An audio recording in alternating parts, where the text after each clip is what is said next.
Greetings, masters. Summer's upon us, and well, sun's out, guns out. You may know Bonny and Mary Reed from such hits as Who Is This Tiny Girl? I Wanted the One with the Huge Boobs.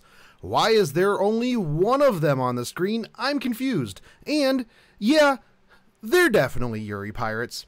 Well, get ready, boys and girls, because it's time for the bigger, bustier babe to take the stage. Bonny and Mary Reed are back, and this time they are being summoned as a 4-star archer at level 80 and will have an HP of 11,521 and an attack of 9,446.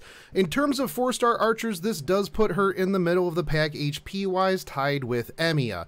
Her attack is average as well. She does come with a 1 quick 2 arts 2 buster deck, which is semi-rare among the current 4-star archers. She will have 3 hits on her 1 quick, 2 on her double arts, and 1 hit on the double buster cards. Her extra attack will come with 5 hits. She does have an NP gain of 0.85% on attack and the standard 3% on defense. Her star weight of 153 and a star rate of 8.1%. When it comes to archers rocking the 2 hits on the arts, this is about average, with most others coming in at 0.87. The star rate of 8.1 is high compared to most of the other archers, with only currently Tristan matching her in star rate. For star weight, only 2 other archers top and that is Arjuna and Uriel. Let's take a look at their optimal Brave Chain setups. If you are looking to gain the most NP, you are going to want to do an Arts Quick Arts. This will provide you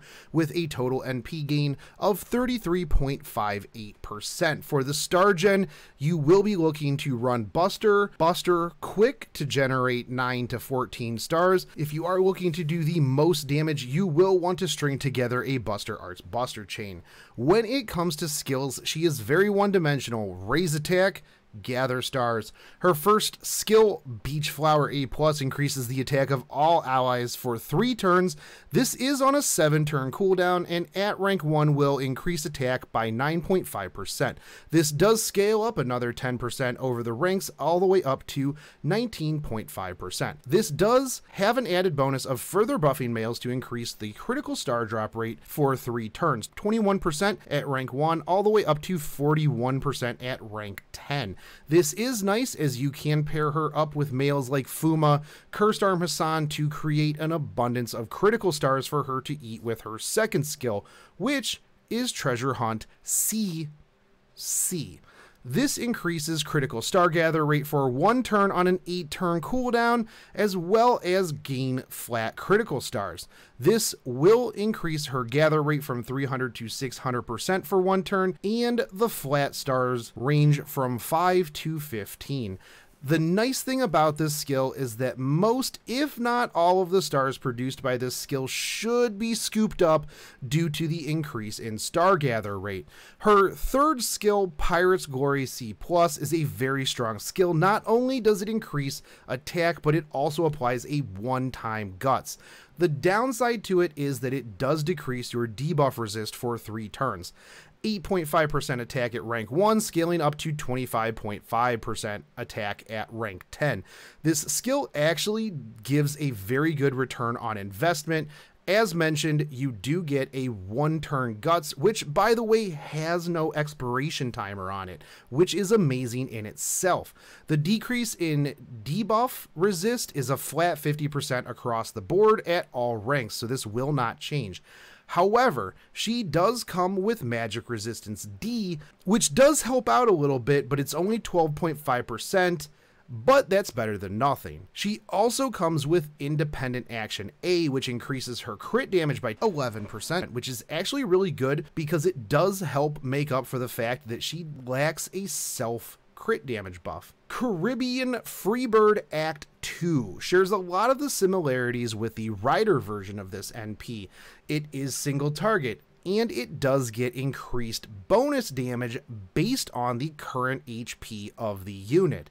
The lower the HP, the higher the damage. Now, this does come with a little extra something that the Rider version doesn't have, and that is defense reduction for 3 turns on overcharge, which goes into play after the NP, so you're not getting that defense down ahead of time to get that extra damage, unfortunately, but it will help with your follow-up attacks. Oh, and it's a Buster NP instead of a quick NP. So, number-wise, you're looking at a very typical single-target Buster NP damage spread, 600% at NP1 all the way up to 1000 at NP5. The extra damage from the lower HP ranges from 0 to 600% depending on current versus max HP. So, you can couple this with Anne's third skill and trigger it right after the guts to provide the most damage possible. Granted, she will likely die the next turn, but think of all of that damage. If you are able to pull this combo off with an NP5 Anne, you are looking at a 1600% damage multiplier NP. I'm not even sure that Flex Tape can fix whatever is hit by that. One suggestion is to not give this unit HP foes, as you will want her HP to be lower to make it easier to increase that extra NP damage. Now, in terms of Ascension items, you are looking at 5 Snake Jewels, 8 Crystals, and 6 Talons. That should be pretty easy to get a hold of. The Seashells shouldn't be too bad, seeing as they are a 28% drop rate in the hidden island of Okeanos. But you are going to need 12 of these. So overall, her Ascension items are not too bad. Now, getting into the skill mats, this is going to be terrible. Like, not even remotely fun. 12 Crystals, not too bad. 11 Snake Jewels, pretty reasonable. 60 Chains, yeah. 60 chains. What the... Oh, and by the way, 12 Black Beast Grease. This is for a 4-star. And that is ridiculous. I have seen 5 stars that aren't even remotely as material intensive as this unit. Thankfully, the second skill can pretty much be ignored. You will want to focus on the third skill and then the first skill. For CEs, because her NP damage drastically increases the lower her HP gets, Black Grail is without a doubt the best CE to give her. Each time she is damaged by the Grail, she gains about 5% extra damage on that Noble Phantasm. Not to mention the Grail brings a lot of extra damage to the Noble Phantasm just by itself. So as her NP is the primary focus for damage, you can also run CEs like Heaven's Feel and Halloween Princess if you do not have access to the Black Grail. For team comps, it is recommended to not run healing, as you will want her HP to dip down to take advantage of the extra NP damage. Additionally, she provides a lot of boosts in terms of attack buffs, so you will want to pair her up with supports that can increase her damage via Buster increases, Noble Phantasm, as well as critical damage, because additional attack buffs will have diminishing returns. Waver and Hans are a go-to duo that work very well with just about any damage crit focused servant. This team will help her get her NP charge up, as well as provide her with the crit stars and the damage that she needs to shine. Emiya Assassin is a very good teammate, as not only is he male and can generate stars on demand, but he can also use his Scapegoat skill to make enemies target Anne prior to dropping an NP to increase the damage of the NP through taking hits. You also have Nightingale, which will mostly be on the team just for her Buster buff, as well as having decent crit star generation for a Berserker.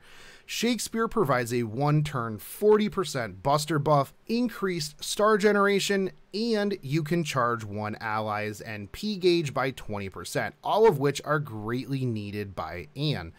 Last but not least, you have Caesar. He's bringing additional attack buff, NP buff, crit damage buff. So all of these things are going to be very beneficial to this unit. So overall, the swimsuit Yuri Pirates, while having a lot of very amazing assets, are often overlooked, but they are a powerhouse of an archer. They can bring some serious business damage with the right setup, highly optimized for burst damage via crit star absorb as well as the instant star generation. When teamed up with additional star generators or crit damage buffers, they can go the extra mile to bring that extra damage. For 3 out of 5 turns, Anna's bringing herself 45% increased attack damage, which means that her high damage will be fairly sustainable throughout the fight. When paired with male star generators like Emiya Assassin, Cursed Arm Hassan, Fuma, she will further the amount of stars produced via her male-only buff. On the downside, she does only have one form of survivability, and that is her Guts skill, which, on the upside, that skill does not have an expiration timer. So, overall, I hope that this guide has helped you out a little bit to get a little handle on the assets that this servant brings to the team.